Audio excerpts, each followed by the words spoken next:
Welcome to the December Fripp virtual training user meeting, and you are in for a treat. This is my Christmas present to you, and if you're Jewish or you don't care about Christmas, my holiday gift to you.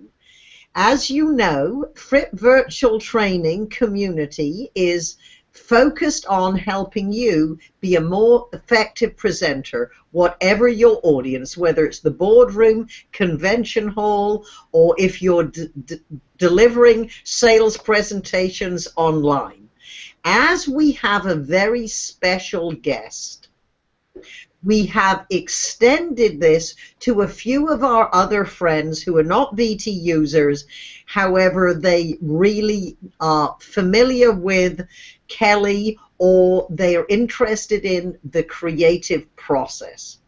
So, you know, not only do we have a special guest, we have Paul, who is the moderator. So, Paul, tell everybody how they can engage with us, then we'll bring up Kelly. Hello everyone. On the right-hand side of your screen, you will see a chat box.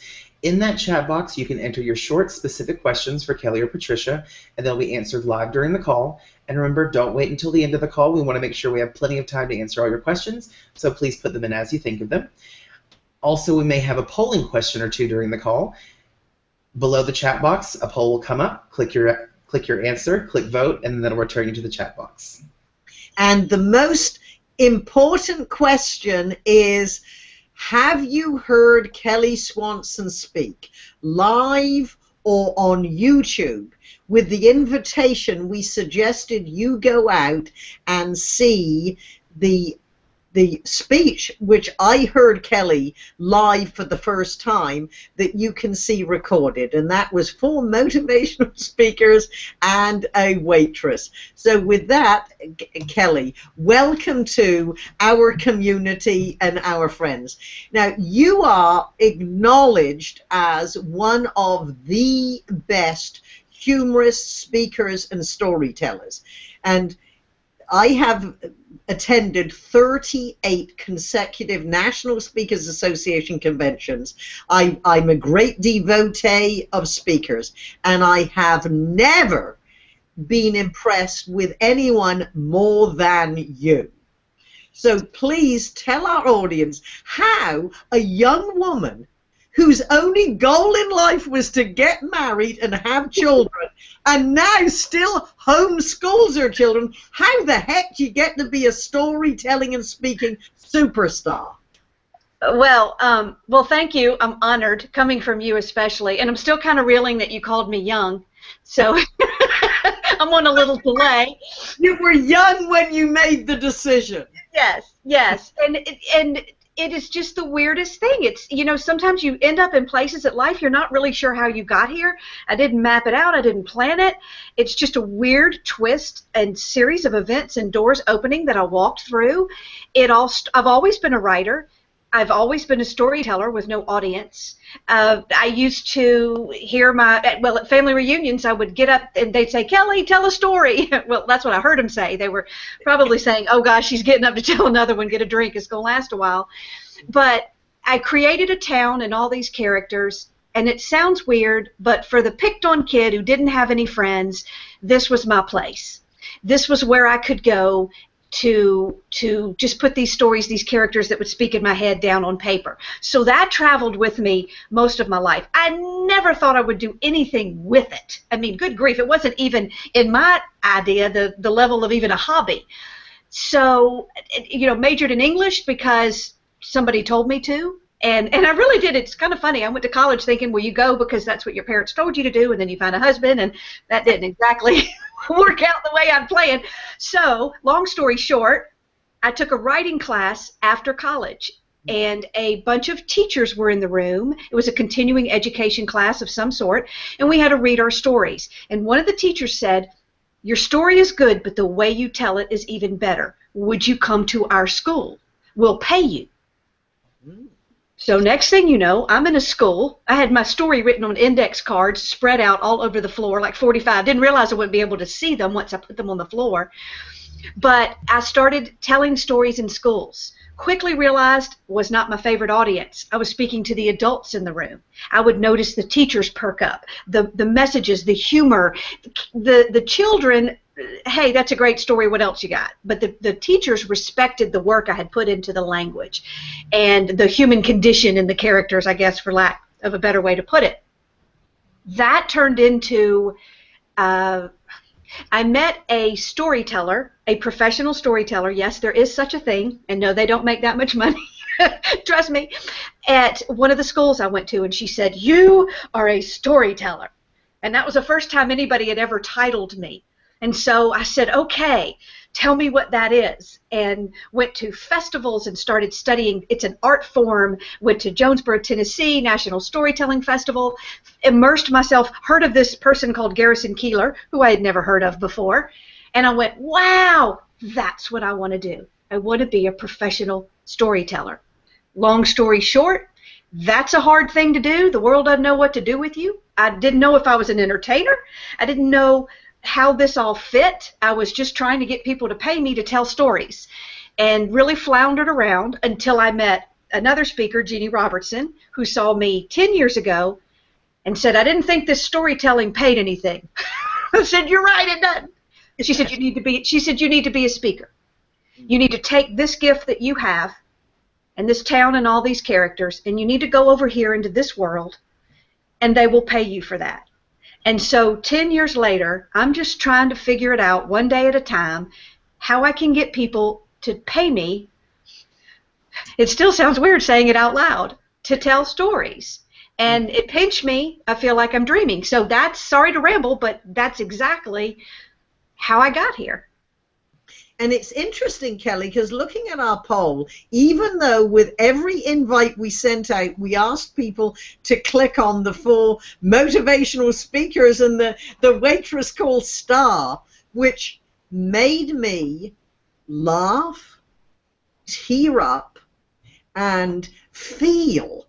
I mean, it's difficult to describe, but I know you're going to teach us within this event 6 ways to make your audience feel, and give us at least 3 different ways to tell the story better. So what I think you said is you were just a lonely little child who created her own imaginary friends who just happened to live in one town. Yes, yes. They can't believe it either. But you know, knowing you as so open and vivacious and much loved, it's difficult to imagine that you didn't have any friends. I know it is, isn't it? But you haven't seen my picture from high school. Well, fortunately, we all grow up. Yeah. I know, right? Good. And your husband was the one who really saw your talent first. Yes. When you're on the inside of it, as I'm sure many people can relate to, when you have a gift or you can do something, you can't see it. To me, it comes so easy to me. While I do work very hard at it, a lot of it comes naturally to me. So I didn't understand that it could be something that people would pay me for. And my husband was the first one who said, "You've got a gift. Yeah. You need to own it." And of course it was raw, and it wasn't where it needed to be, but he noticed there, and he said, "You've got something and people can't do this." And he was really the force behind, and always has been, really pushing me, because self-esteem and the confidence to do this to this day is still an issue for me.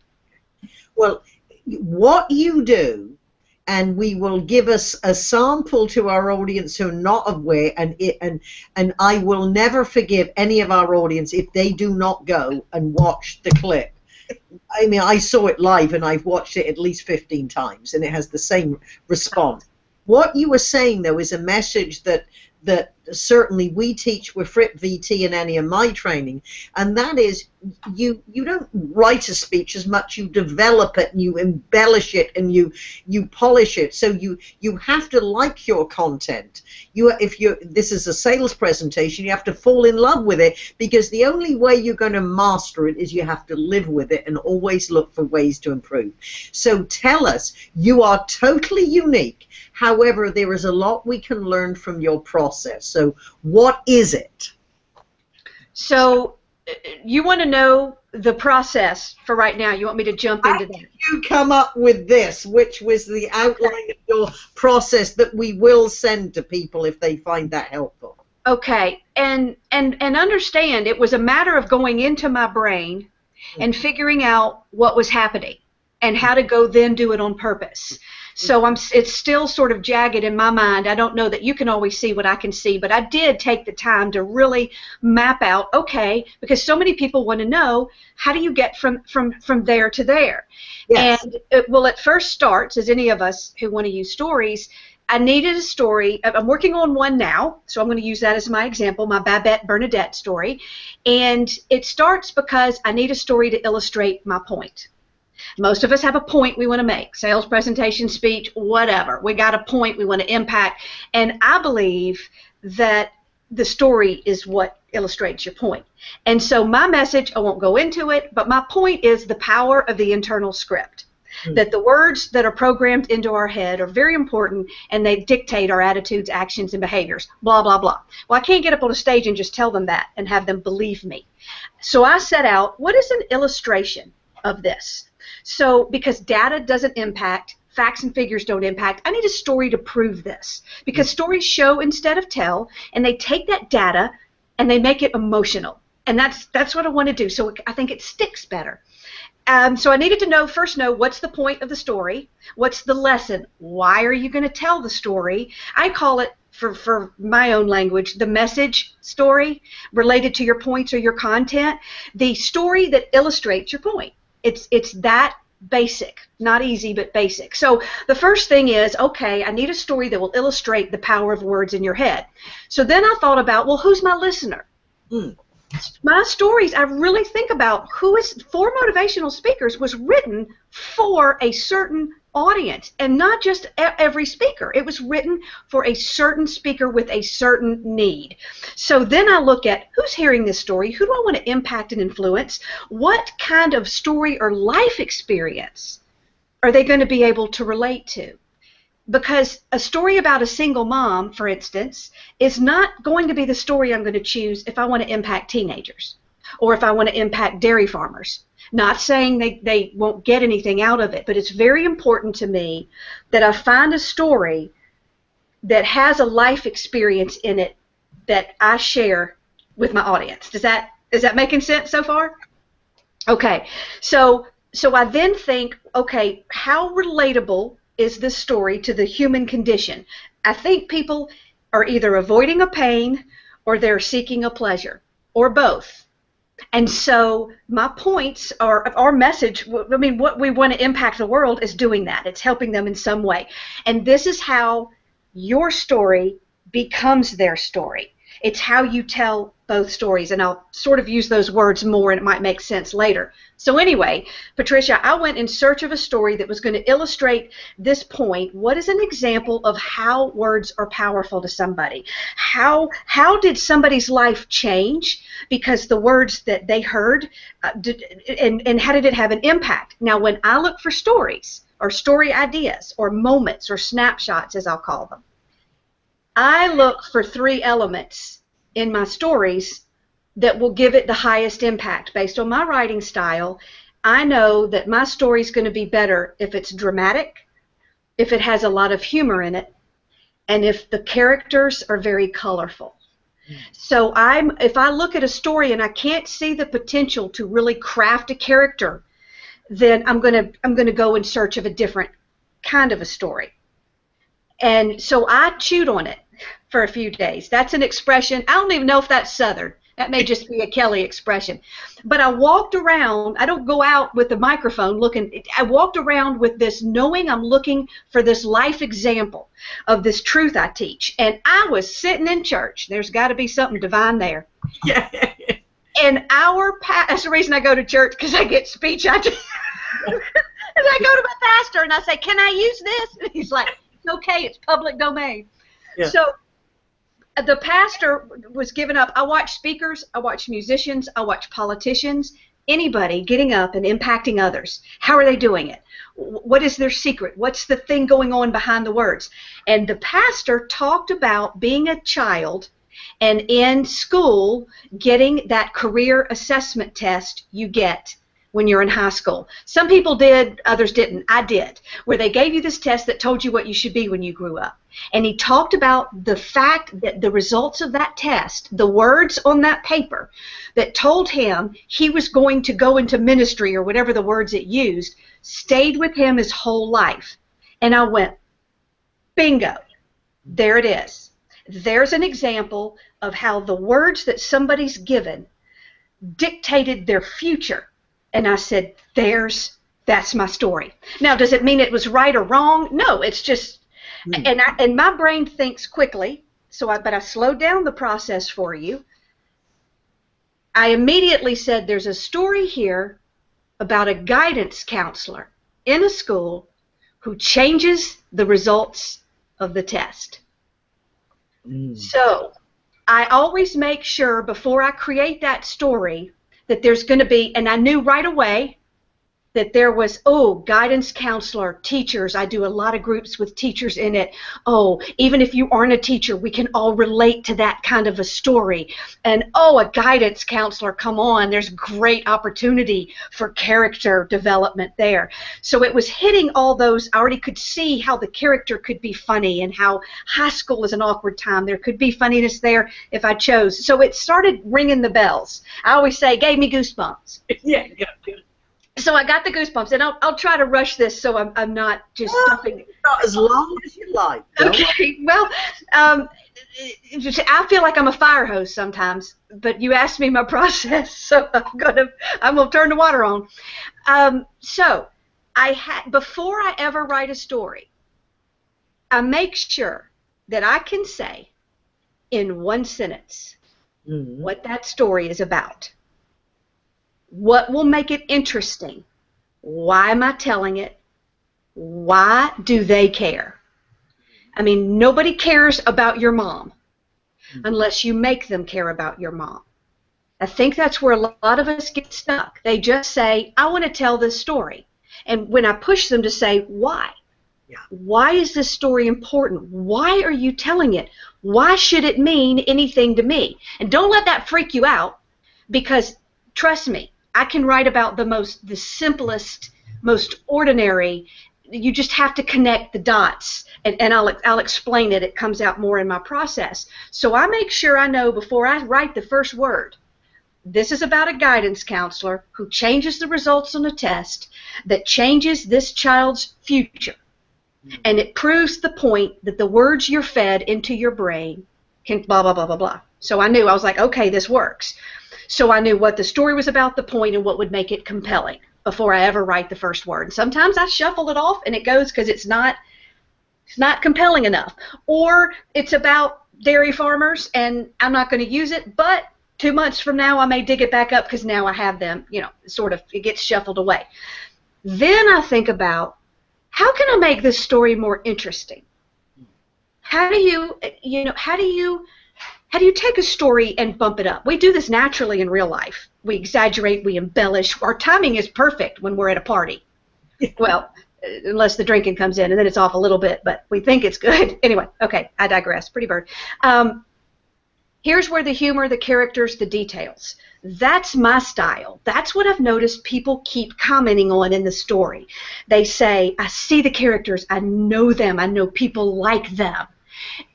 Somebody once said, Kelly, you need to tell people that you take your audience to Pride's Hollow, this simple town where simple life is revered, blah, blah, blah, and you may recognize some of these people, and you may even see yourself in some of them. So making these characters real is very important to me, and I'll talk about that in a minute if we have time. It's in the characters, it's in the details, and it's in the drama. I'll have a couple of words to say about that when I get there too. So, well, I'll say it now because this is where I wrote it down in my. But when it comes to the drama, it's about raising the stakes. Can I raise the stakes? Babette is a guidance counselor who helps kids, not just any kids. That's where the drama comes in. Not just any kids. No, the ones who need it the most. It can't be just any kid. It needs to be the at-risk kids, the kids who are at risk of not graduating. at risk of slipping through the cracks, at risk of disappointing their fathers, the ones voted most likely to keep prisons filled and social workers busy. Those kids. Members of the at-risk club whose motto is survival. So I raised the stakes. I raised the stakes so I made Babette even more exaggerated and colorful. And how can I make this plot more dramatic? Then I think about, and this is going to sound a little bit strange, how to make the story. And let me ask you real quick. You're hearing me okay, right, Patricia? Because I'm hearing a little feedback, and I just want to make sure you aren't. I heard a little echo. Paul, have you done any magic, or can you do any magic? Go ahead. It sounds good now. I just wanted to make sure I wasn't rambling and had lost y'all. The next thing in my process that I think about is how to make the story personal to me. I want to have a personal connection to that story that I'm sharing with you. And here's why. I don't want it to feel like a canned chicken soup for the soul story that I found in a book. I don't like it when speakers just give me a canned story I feel like they looked up, because in my opinion, nothing wrong with that story, but in my opinion, I feel like they've removed themselves from it. And I want to be closer to the story. So I think about, how can I make myself have a personal connection to it? And even if it's just that you heard the story and it changed your life, I mean, that's enough. I try to go deeper. So I looked at the story and I said, what if one of those students, and I'm spoiling the surprise, but hopefully if you ever hear the end of the story, it won't take away the glamour for you. But I thought, what if one of the students Babette helped was me? And that's a surprise at the end. Now, I do that a lot. I write fiction, so I lie. I immerse theater and reality. So that's something that you'll have to decide. I'm going to turn my volume down just a tad in case that's affecting my echo. Okay, so I do that. How did hearing this story change my inner script? And how did my life change because of this story? So I try to make it personal. Or what happened when I shared this story with an audience and they took it and it changed their life and they did something as a result. The point is about making it personal, and I know it's a weird thing to get your brain around and you really have to know what story you're working on to really apply it. The point is that I believe as speakers, as people of impact and influence, because I think we're all trying to impact and influence somebody, we're standing on that stage telling them our journey to the truth that we now teach. That's how I look at it. This is my life journey. This is about my lesson, my perspective, my failures, my successes. I am the personal piece to the equation in impacting and influencing. I'm not a talking head. I'm a person, and the more you like me and relate to me and feel like you know me, the more you're going to be impacted by what I have to say. So I spend a lot of time figuring out how to make this personal, because it sounds weird, but I think when we're trying to influence, that makes us all salespeople in a sense, and that salespeople buy from the guy they like. And so I got to make them like me, trust me, and feel like they know me before I can give them my data. And hopefully that makes sense. And do you want me to keep going through the process? Am I boring? Do I need some? No. We're all hanging on your every word. Yeah, I want to know what happens to Babette. I know, right? So, yeah. But what you say is right on, and you're very masterfully including your techniques within your process. We all have to do. Many of our audience might not have as theatrical a stage, but the principles are exactly the same. And making it personal, this is a universal principle. How do we root for the cop in a movie? We kill his partner. Then he's a professional, but it's really personal. So we're right with you. Back to you. Okay, well, I will keep going. So then I think about how to make the story about them. How do I tap into the story of the people sitting in front of me that I've never met? Maybe I have some guidelines. Maybe I know this group is in payroll, or maybe these are lunch ladies, or these are, but how do I tap into their story? Because I believe as speakers or leaders or whatever, we should always be telling 3 stories. Call them languages. If some people like to hear we speak 3 languages on stage, I keep going back to I'm trying to tell 3 different stories up here. The about me story, so for the reasons I just said. The message story, which is the brand story, the content, the data told through story. And then the customer's story, the listener, the audience, the buyer, whatever word fits your industry. Like I said, the about me puts a face on it. The message takes your truth and it applies it to life. That's why people love testimonials. They love the stories from other people of what you did more than what you could tell anybody about yourself. So the impact goes beyond telling somebody what to do, because many of us in leadership, in speaking, and what we just try to tell people what to do, and that has a pushing action. That's why stories are so masterful in convincing and influencing, because they have a pulling action, and your audience will climb right on into that story, and they will be in your story at the same time as they will now be traveling into theirs. They're in 2 stories at the same time. It just, as you can tell, I get very excited about this stuff. So then I think, how am I going to take Babette's story and spin it to the audience? So at the end of the story, now this is a work in progress. I reserve every right to blow it up and go in a completely different direction if the creative mood strikes me. But so far, at the end, and this is an easy way to just take that story and spin it right into theirs, at the end of the story, I'm going to tell them that Babette has sent you a message. Well, you don't know the story. Here's the Babette changes the results of Trevor's test. Turns out she's been changing the results of the tests for students in the at-risk club. Okay, and it changes who they think they can become now.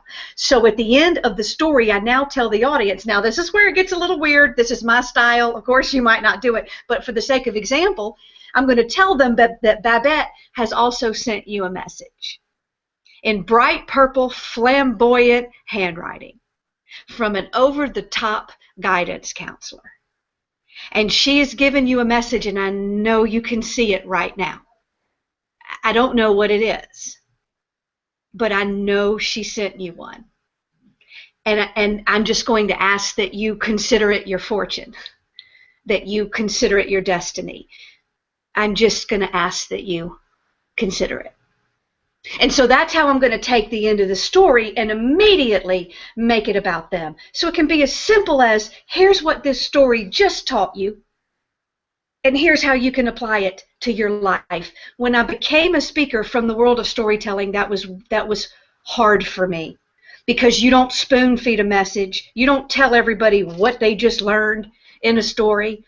So that was very hard for me, but one of my mentors said, you got to do it. Suck it up, go tell them what they just learned, and feed them that message. So that's how I then combine all 3 stories, my story, the story of the message, and their story, all at the same time.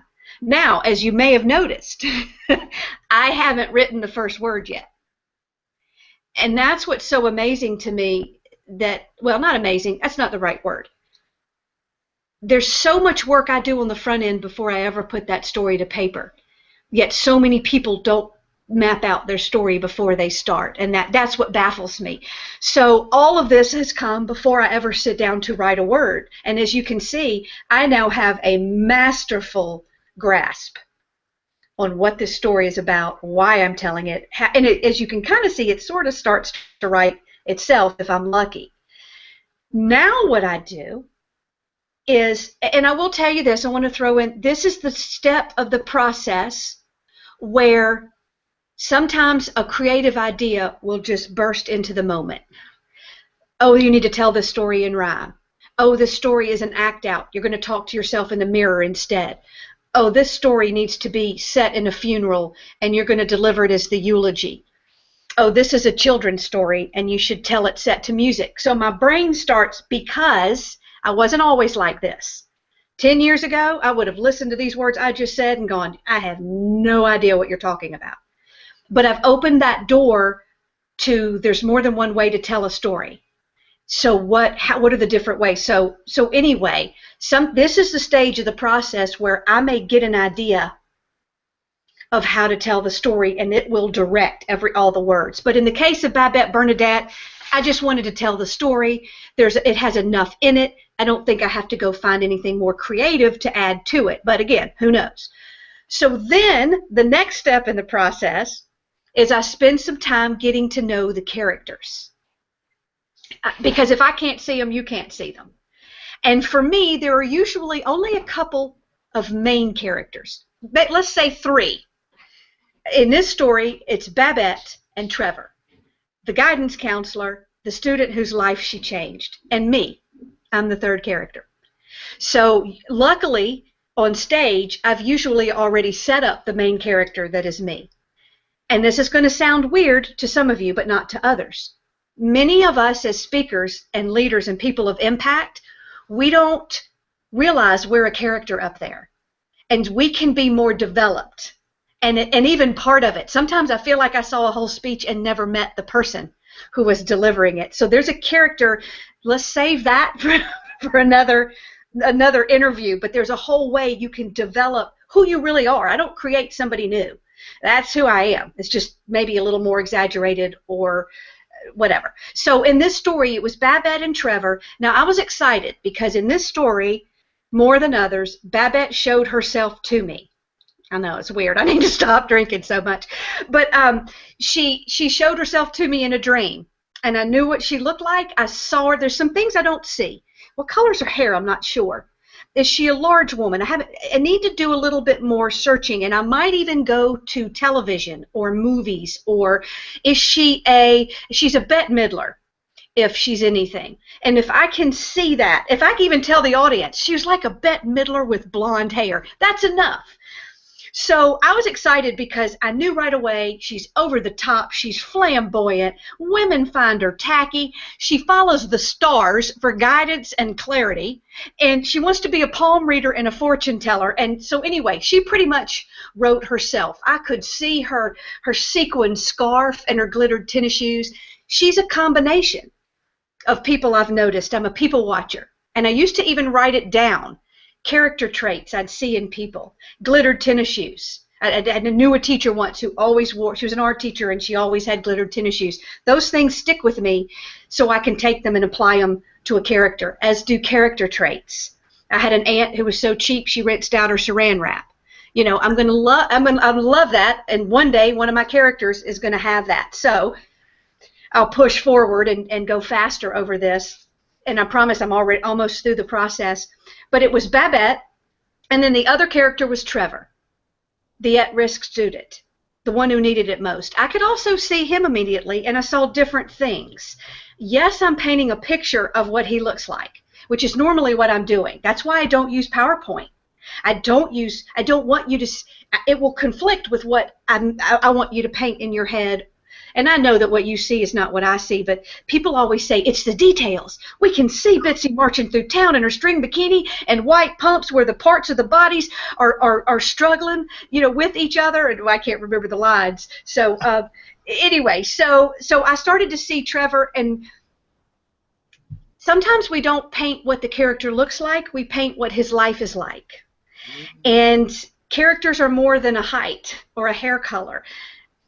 Speakers often, or storytellers in telling stories, I find they often forget to show me the character.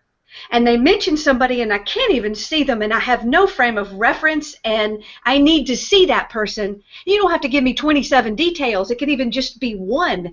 Or Charlie, who was tall and his feet were so big when he stood to the side he looked like a capital L. And his Adam's apple, it would bob up and down like the lure on a fishing line. Give me something I can see. And you don't have to, you know, use the words like I do. You know, you don't, whatever. So, and then there was me as the character. This fit easily. I've always struggled with self-esteem. The script in my head, it was easy for me to be a character in the story because the story means something to me personally.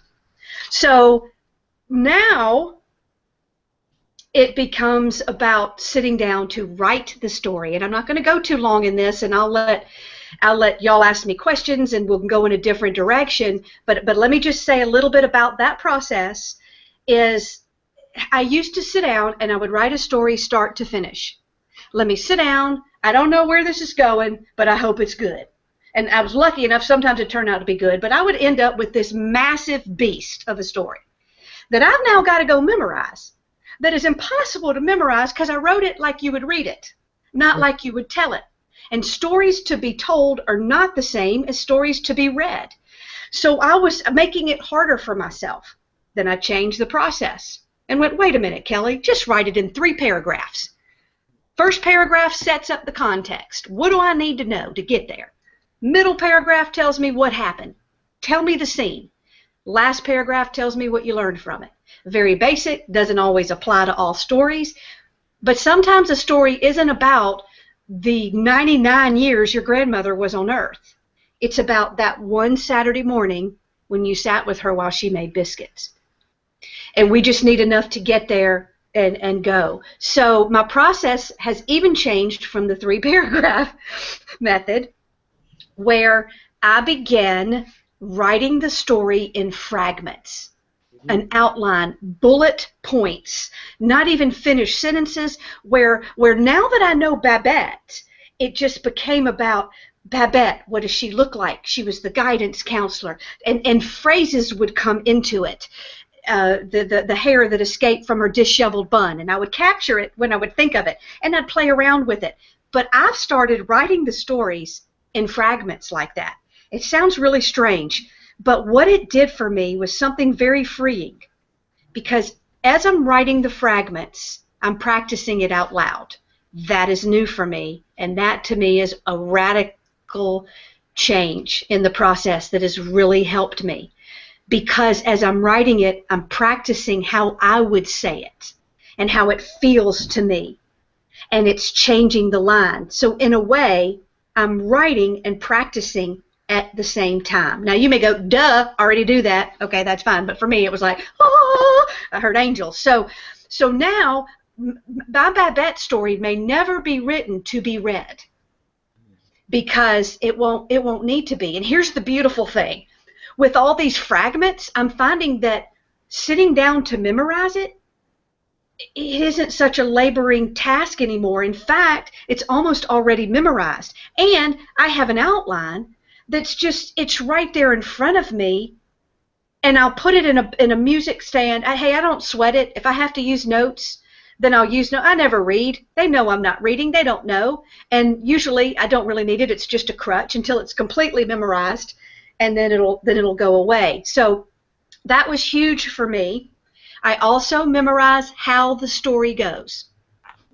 I will practice in my car talking out, this happens, then this happens, then this happens, then this happens, over and over. So if I lose my place, or if I can't remember the line, I can still at least revert back to just telling you how it goes. Now, I don't like that, because every word to me was chosen like a note in a piece of music, and so I want it in there. If you get a laugh because you put the word at the end, I've fallen in love with some of those words, so they matter. The song just wouldn't be the same to me if it were improvised.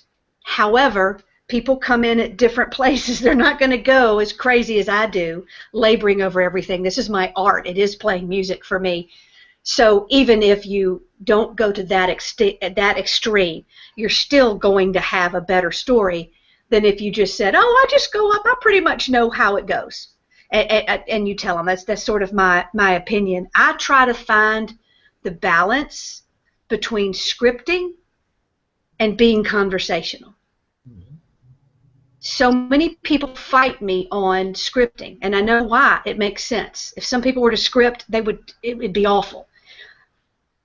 I spend a lot of time practicing that script, to tell it as if I don't know what word is coming. That's a trick I'll do. And it freaks people out when it's rhyme because I act like I'm thinking of the word on the spot. So anyway, that and like I said, I typed it all up in these notes so that people could go, I got no idea what she just said. I need to read that again. But that's my process, and that's whatever. I'll shut up. There you go. What you are proving, though, is how totally unrealistic most people are at what it takes to create a masterpiece. So, I frequently hear, well, we have 10 speakers, 3 of them aren't bad, 7 are novices, we want to teach them to be great speakers, can you do this in half a day? No. This is a process.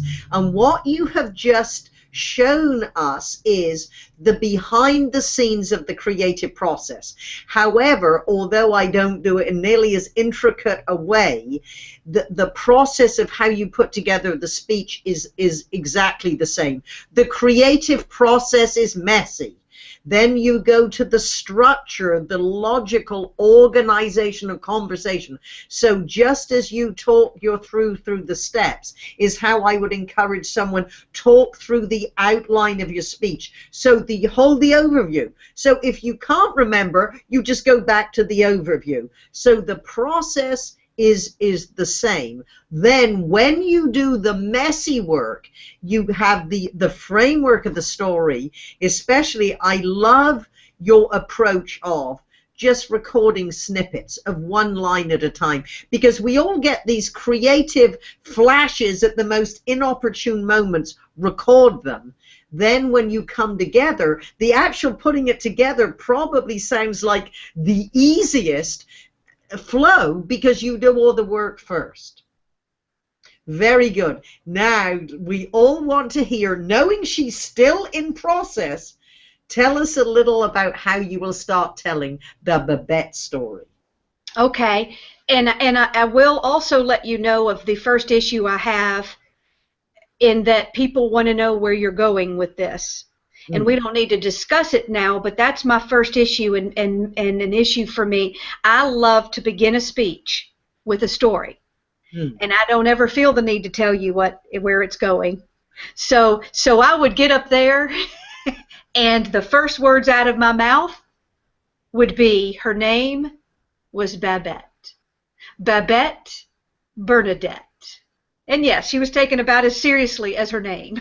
She had never married and insisted on being called Madame after a brief stint in Paris that led to the divine awakening that she could have been French. She blew with the wind. She was as scattered as the pieces of hair that escaped from her disheveled bud.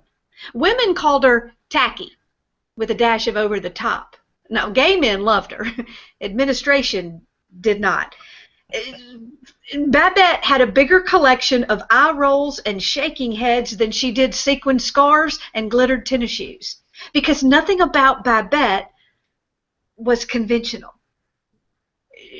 She followed the stars for guidance and clarity, biding her time until one would call her away to a new place. But it's wrong to say biding, for that implies somebody who's simply going through the motions, and Babette was anything but the type to go through the motions, more the type to defy them, which is probably why this story is, for without Babette it never would have happened, and had I not been standing in her moment, well, there would be no teller of this tale, and it would remain as many of your best stories do, untold, written only in the stars. But her name, as she would proclaim when she'd look in the mirror every morning, my name is Babette Bernadette, whisper of wishes, designer of destinies, shaper of stars. Anyway, that's a piece. Wow. Well, don't you love her? I love her already, and she's not finished. So as with every piece of content I hear from you, I tear up. I'm emotional. My mother was a character. My mother was over the top. My mother was the most un-Wimborne person in a small town in the south of England. So I always say, to understand me, you would have to have met my mother. Now, what the approach, though, that you are taking is what I would call the I don't know where she's going, and I can't wait to go along for the ride approach. And that is what masterful storytelling, the fact that your approach is so different, and we teach everyone, grab the audience, the first 30 seconds, engage them in. They won't care if they don't know, because you are doing it so masterfully that they have the confidence, I'm going to get what I came for. So with that, Paul, I would expect most people are just scorched speechless with Kelly's content and talent, but are there any questions? I think that you are correct in that, but there is one question from Chuck. He wants to know, Kelly, do you make it clear to your audience that that the story is a story and not necessarily a factual retelling of events?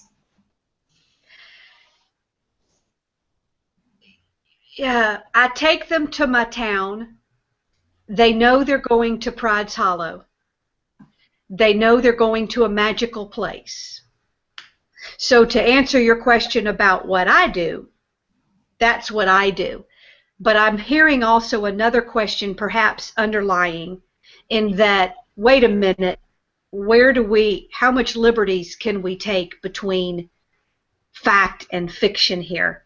And that's not an easy one for me to answer if that's the underlying issue. It just depends on the story and what you're telling. I have no problems with embellishing or changing details in a real life story. I've got a lot that are about my life. And you know it, because now I'm telling you this is my own personal journey that I embellish, but that there's some I will not lie about, but there's some I have no problem. And I'm going to have to sort of cut it off there and hope that I answered that question. Well, what you do is so masterful. When I heard the story, and I know it's a story, but I thought you were talking about you. It's the way you do it. And part of, we go to movies and we sit there in the suspension of disbelief. And there is, with a great storyteller, there's always the, I wonder if that were, if that was her, or that was part of her. But it's so enjoyable, it really doesn't matter. So just because our friends, most of them did not follow instructions, can you, because you were giving us the different choices, the creative choice, that this be to music, should this be in rhyme? Of course, for speakers, for motivational speakers and a waitress called Star, that is all in rhyme. That is, how long is that? The long version of that, how long is it? The long version was 45 minutes. And it's all in rhyme? Well, yeah, I do that a lot. It's easier for me to think in rhyme than it is sometimes for me to think outside of it. And I was asked to cut it because I only had 15 minutes. I had 20 minutes. And I had to cut it to 15, and it made it. That's a good lesson right there. Boy, you're forced to cut your thing down. It's amazing how powerful it can be. And can you just pull out the first couple of minutes of that? Yes, of course I can. Well, you're so focused on Bernadette and your process. I know. Not normally asked to do. That You're right. And it's hard to come, and it's hard to, well, anyway. And with rhyme, they know if you make a mistake, it's even harder, unless you can come up with another rhyme. But she was leaning against the counter, sorting tips, worn hands, worn heart, and aching hips. Every moment or so, almost evenly spaced, she'd blow the hair out of her face. She'd once been pretty, or so they said, when she wore that crown upon her head. And from her flower-covered float, she'd blown a kiss and swore life couldn't get any better than this. And she'd been right, the glory days behind her, because she had traded in that carriage for this dusty diner, a worn cliche, same tired old story of another small-town princess who falls from glory. You see, long ago she stopped dreaming or expecting her life to have much meaning, going through the motions bit by bit. Oh, I already said that line, sorry. Anyway, that's how it starts. That is absolutely fabulous. And the principles, although we do not do in rhyme, as Paul has already heard me deliver twice at 2 different web trainings today, speak in shoulder sentences. Speak in phrases. The written word is for the eye. The spoken word is for the rhythm. And I recommend all my clients, with the opening, is write it a phrase at a time down the page. And you obviously have got the ability to write. And I would suggest the normal mere mortal, especially in the business environment, script the opening, very clearly have the outline of your presentation, where it's going. And you might not script it out, but stand up and say it as you can based on your scripted opening, your outline. Have it transcribed. Now you can look at what came out of your mouth to tighten, add specificity, remove the repetitive phrases, and then go over it. You can even record it and talk along with yourself to get it in your body. So although nobody can do what you can, and I couldn't imagine even delivering 2 minutes in rhyme, much of the process can be adapted. So remind everyone the 6 ways to make people feel. Now, you told us this, and we're going to send them your notes, but just reinforce that again. And the process is in the notes. This part isn't in those notes. I see it on the evaluations over and over again. The pattern in their comments. There are 6 things that I'm doing that make an emotional connection with my audience, and that's what we want. Selling is emotional. So there are 6 things. Number 1 is the story. Hands down, they will remember the story. If you're that vendor standing up at a conference and there's 47 of you lined up to go tell everybody to go to your table, don't get up and go, my name is Frank, I sell insurance, I'm at booth 31 and we got chocolate. No. Tell me in 30 seconds why you chose to go in insurance, because it's something your grandfather said 29 years ago, boom, boom, boom, and you're going to have their attention. So they say the stories, the humor. Get humor in. You don't have to become a comedian. You don't make them laugh. And sometimes it's not in a scripted joke. It's just in that person you can see because you know them. So many of my things that people laugh at, they're not jokes. It's just they could so see his Adam's apple bobbing up and down like the lure of a fishing line. It's in the details, the funny often. So it's the story, make them laugh. People remember the longest how you make them feel. They remember if you made them mad. They remember if you made them laugh. So funny goes a long, long, long way. Funny story for that vendor standing up in the room would make you the one they remembered out of 47 vendors, I believe. Humility. I'm not choosing the best words to describe it. I'm in search of the 6 acronyms that all start with the same letter as most of us speakers do. But when all spin aside, it is humility. It is not the things that make me perfect in my life and in my stories that are going to connect. It's the times I fell. It's the times I learned this the hard way. Those are the stories that are going to connect. They don't have to rhyme and be beautifully scripted. They have to show them that you get their pain because you have been there. And that's going to get you. I don't want to be above my audience. Sure, I can be an expert. I truly believe that I can be humble up there and have humility, and at the same time spit it into, but this I know. And anyway, humility is my ticket into there. And my audience is, I need to be on the chair beside them. I can't come to them like a boss or like somebody else telling them what to do.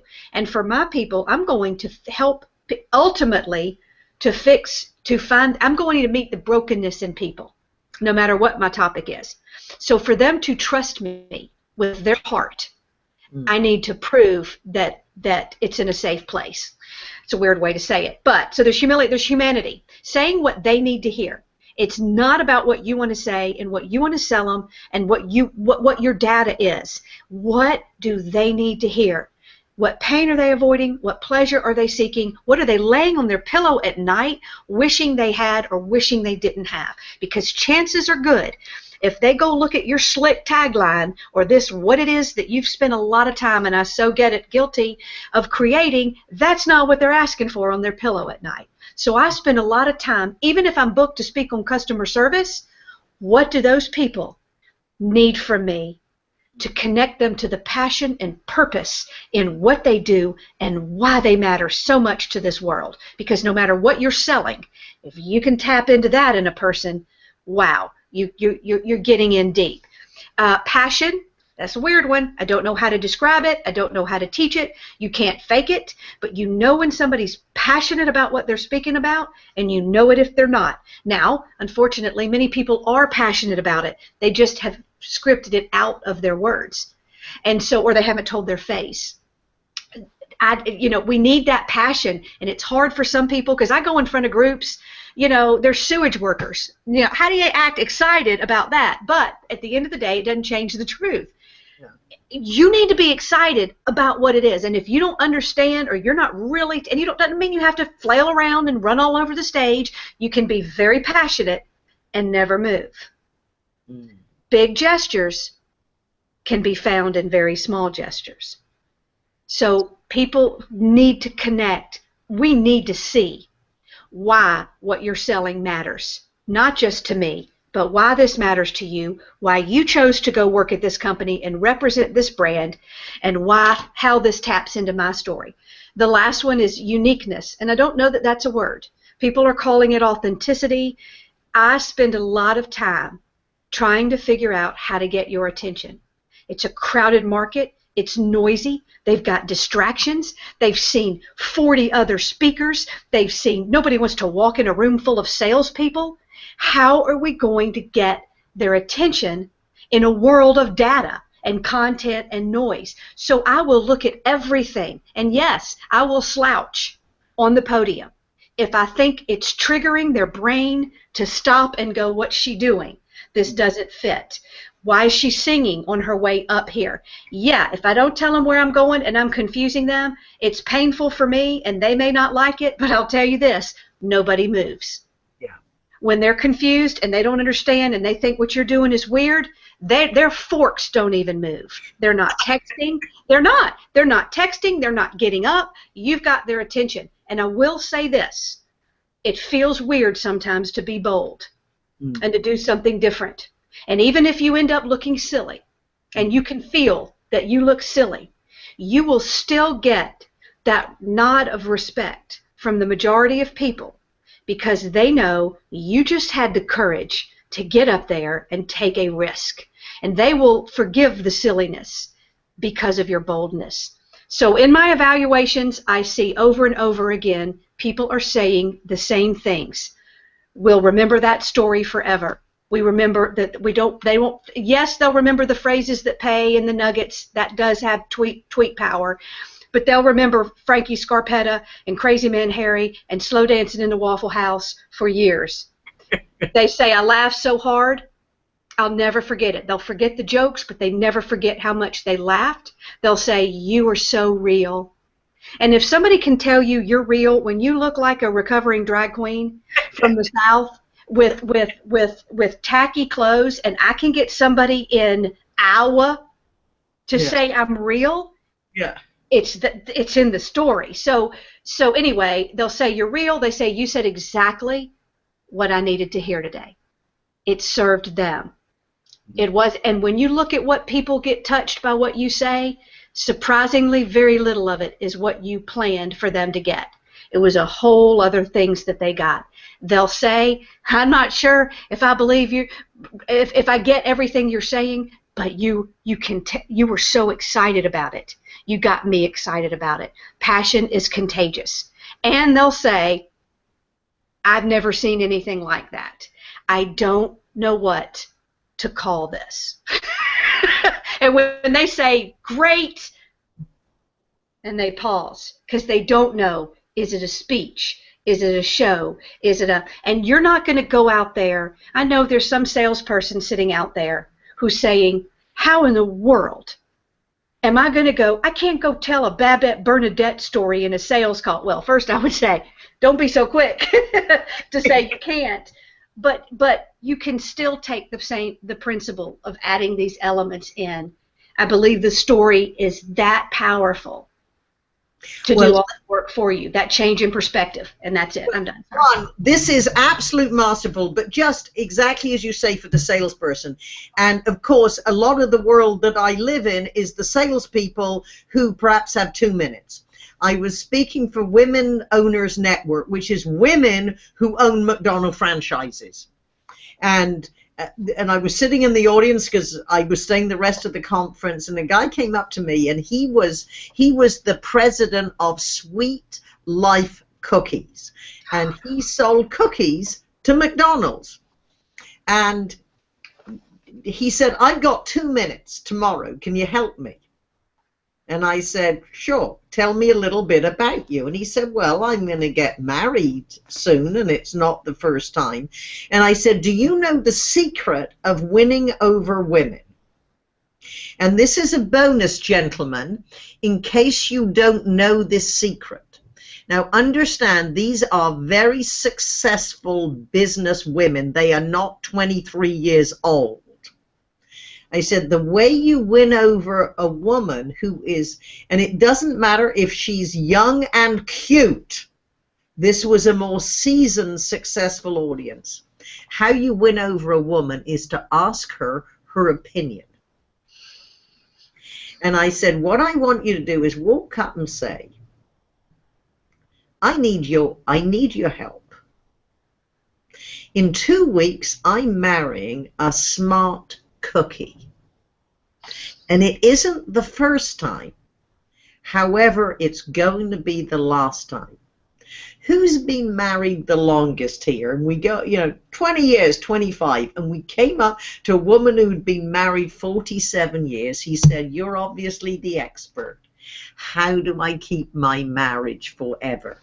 So again, he got in sweet cookie, a tough cookie. He got in cookie, he got it. And then his walk-away line is "Thank you for the opportunity to, sell your Sweet Life cookies." But the king, he had the impact because he was totally different, and he engaged the audience, and he used just what you have proved we can do, is creativity.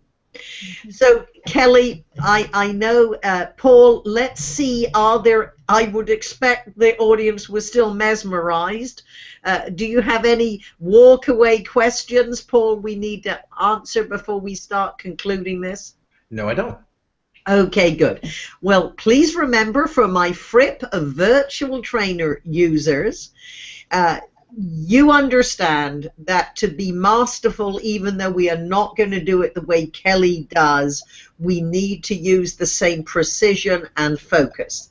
The creative process is messy. You learn by repetition and reinforcement. So we encourage you to go into your Fripp virtual training. How about 1 chapter every day for at least the next couple of weeks, so you start 2016 off ahead of your competition and ahead of where you were this time last year. If you're one of our guests who was especially invited to listen to Kelly, I know you enjoyed it, and I encourage you, go to FrippVT.com, take a free trial, learn about, you'll get a chapter on openings, stories, and sales. So FrippVT, take a trial. So Kelly, with that, I promised that you were a guest to our listeners. You were a gift. You were the best I could give to my community and any of our speaker pals. So with that, your website is Kelly with a Y, not an IE, just you see it's .net.com. You can see in the lower third. And what will our friends see on your website? I know you have no interest in coaching people whatsoever, but what else could they find from you? Oh, well, actually, I do coach people. I just didn't talk about it. Yeah, there's a whole tab on there for speaker coaching, more along the lines of the power of story. Okay. So they will find that, and they will also find, but mainly I'm a keynote speaker who comes and talks about the power of story to connect, influence, and get results, and in a way you've probably never seen before. Yeah. And of course, I will be with you for the American Payroll Association, and they will love you because they've seen everyone. They love Jeannie, and this is, as I was saying to you, this is the American Payroll Association is a place that you can be as wacky and wild and bold as you want, and they will eat it up. They really will. So with that, do you have any? So Paul, you've certainly got in the chat box, and people can see Kelly's email website, and we will be sending you generously. Came up now. Don't expect a masterpiece. This is the outline that Kelly followed, because I challenge. Can you take the process and teach us so we can, and this will encourage you to think.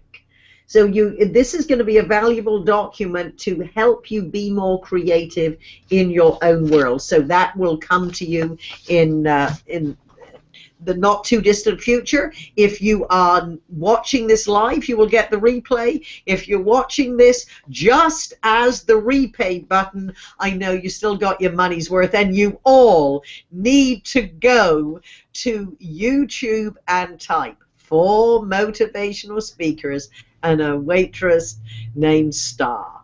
This is a masterpiece, and when you understand this is 15 minutes out of what was edited down from 45 minutes, you realize this is a woman who knows the process, can speak in rhyme for the entire presentation, and it should, in nothing else, inspire us to spend more time with our craft. That is the only way you will ever be a master. So Kelly, you get the walk-away line. Your last words linger. What do you want to tell our audience? Be bold enough to be heard above the noise. Perfect. Paul, thank you for setting us up in the background. Thank you, Kelly. I am your biggest fan. And for our community, happy holidays, and you'll be hearing from us soon. Bye.